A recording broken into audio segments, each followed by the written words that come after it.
Breaking news Vallabhaneni Vamsi కేసులో అనేక విషయాలు వెలుగులోకి వస్తున్నాయి. వంశీపై పడమట పోలీస్ స్టేషన్లో 2 ఎఫ్ఐఆర్లు నమోదయ్యాయి. సత్యవర్ధన్ అన్న కిరణ్ ఇచ్చిన ఫిర్యాదుతో ఒక్క ఎఫ్ఐఆర్ నమోదు చేయగా టీడీపీ నేత మేడేపల్లి రమ ఇచ్చిన ఫిర్యాదుతో 2వ ఎఫ్ఐఆర్ నమోదైంది. అయితే ఇప్పటి వరకు క్రైమ్ నెంబర్ 86 చుట్టూనే కథ తిరుగుతుండగా క్రైమ్ నెంబర్ 84లో కొత్త ట్విస్టులు ఉన్నట్లు తెలుస్తోంది.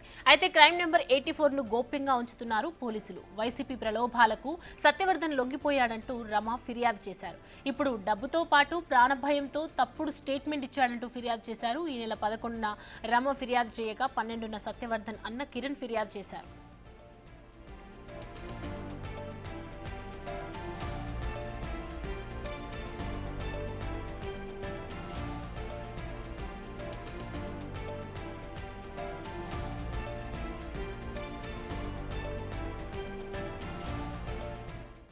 ఈ అంశానికి సంబంధించి పూర్తి డీటెయిల్స్ మా ప్రతినిధి సాహిత్య అందిస్తారు. సాహిత్య చూస్తూ ఉన్నాము 86 అండ్ 84 క్రైమ్ నెంబర్స్ ఉన్నాయి. సో 84ను గోప్యంగా ఉంచడానికి కారణం ఏంటి పోలీసులు?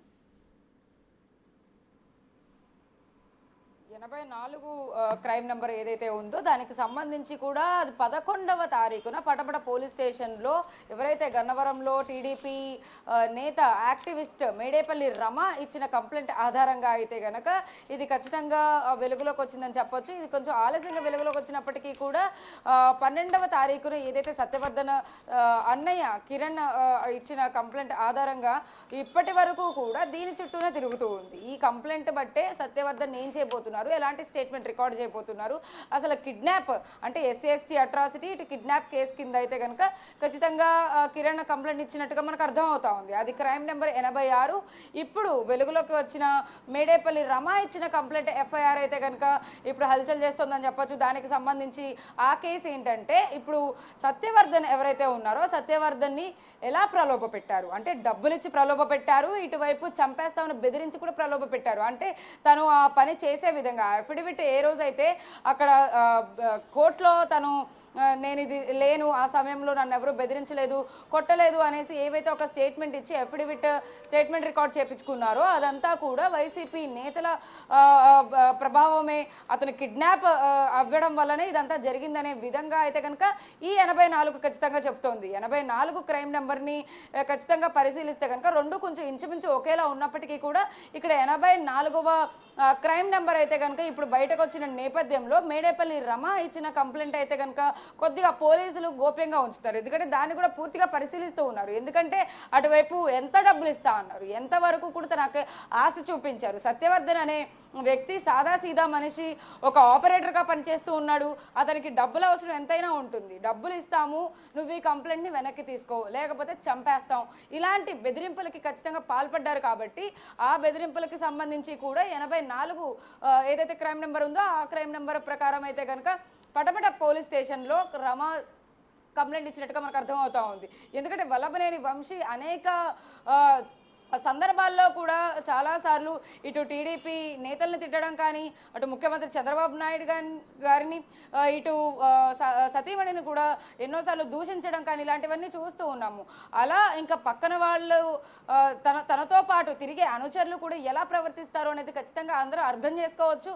వాళ్ళు ఎలా భయపెట్టుంటారు, ఎలా మాట్లాడుంటారు, ఎలా డబ్బులు ఆశ చూపించుంటారు అనేది ఖచ్చితంగా వీళ్ళకి అర్థమైంది. కాబట్టి అప్పుడు టీడీపీ కార్యాలయం పైన జరిగిన దాడిని ఆధారంగా తీసుకొని అసలు సత్యవర్ధన్ ఎందుకు ఇలా చేస్తున్నాడు, ఎందుకు అఫిడవిట్ వేయాల్సి వచ్చింది అనే దానిపైన 11వ తారీఖున ఎగ్జాక్ట్గా ఆ రోజు మేడేపల్లి రమ కంప్లైంట్ ఇవ్వడం జరిగింది. ఆ కంప్లైంట్ని ఖచ్చితంగా పూర్తిగా పరిశీలిస్తున్నారు పడమట పోలీస్ స్టేషన్లో.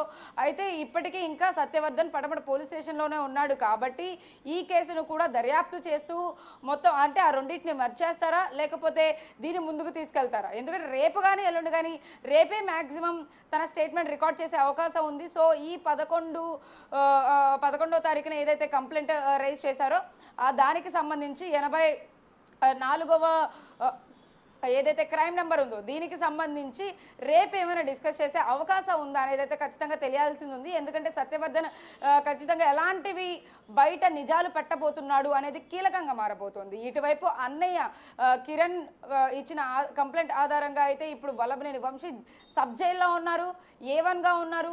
అందులో నిందితులు 12 మందిని కూడా ఇప్పటికీ ఇంకా వెతుకుతూ ఉన్నారు. అంటే లైక్ 5 మందిని జైల్లో ఉంచినప్పటికీ కూడా, అరెస్ట్ చేసినప్పటికీ కూడా ఇంకా మిగతా మందిని ఇంకొంతమందిని వెతికే పనిలో పడ్డారు. కాబట్టి పోలీసులు ఒకవైపు ఆ కేసు నడుస్తూ ఉంది కిరణ్ది, ఇంకొక వైపు ఖచ్చితంగా ఏవైతే రమా కంప్లైంట్ ఇచ్చిందో దీన్ని కూడా పరిశీలించి ఇందులో ఎవరెవరు ఇన్వాల్వ్ అయ్యారు, అంటే ఈ కేసులో కూడా ఇంకెక్కువగా శిక్ష పడే అవకాశం ఎంతైనా ఉందా, ఈ సెక్షన్స్ ఎలా వర్తిస్తాయి అనేది ఖచ్చితంగా చూడాల్సింది ఉంది. అంటే ఏదైతే మనకి 86వ క్రైమ్ నెంబర్లో నిందితులు ఉన్నారో అదే నిందితులు ఈ FIRలో కూడా నిందితులుగా ఉంటారు. కాబట్టి వీళ్ళకి అదనంగా ఏమైనా శిక్ష పడేటట్టు అవకాశం ఏమైనా ఉందా అనేది ఖచ్చితంగా వేచి చూడాల్సింది ఉంది. ఏదేమైనప్పటికీ కూడా కోర్టులో హాజరుపరిచిన తర్వాత సత్యవర్ధన్ ఎలాంటి మాటలు చెప్పబోతున్నారు, ఎలా బెదిరించారు, ఎలా ప్రలోభపడ్డారు, తనని ఎలా ప్రేరేపించారు ఇలా మాట్లాడడానికి, కంప్లైంట్ ఇవ్వడానికి కానీ, కంప్లైంట్ వెనక్కి తీసుకోవడానికి కానీ అనేది ఖచ్చితంగా చూడాల్సింది. అయితే మొత్తం మీద ఈ 2 FIRలు ఖచ్చితంగా బిగుసుకుపోతున్నాయని చెప్పొచ్చు. వీళ్ళకి వల్లభనేని వంశీది పై చేయిగా ఉన్న నేపథ్యంలోనే A1గా తనని పెట్టారు. కాబట్టి అటు కిడ్నాప్ కేసులో ఇటు ప్రలోభ పెట్టిన వారు, అంటే ఖచ్చితంగా మనం ఏదైతే ఇప్పుడు 5గురు దొరకలేదో వాళ్ళని అదుపులోకి తీసుకున్న తర్వాత వాళ్ళేనా లేకపోతే ఇంకెవరైనా ఇన్వాల్వ్ అయి ఉన్నారా ఇందులో అనేది ఖచ్చితంగా వెలికి తీస్తారు. దాని ఆధారంగానే వాళ్ళకు కూడా శిక్ష పడే అవకాశం ఎంతైనా కనపడతా ఉందని చెప్పొచ్చు. సౌమ్య. రైట్ సాహిత్య, థ్యాంక్ యూ.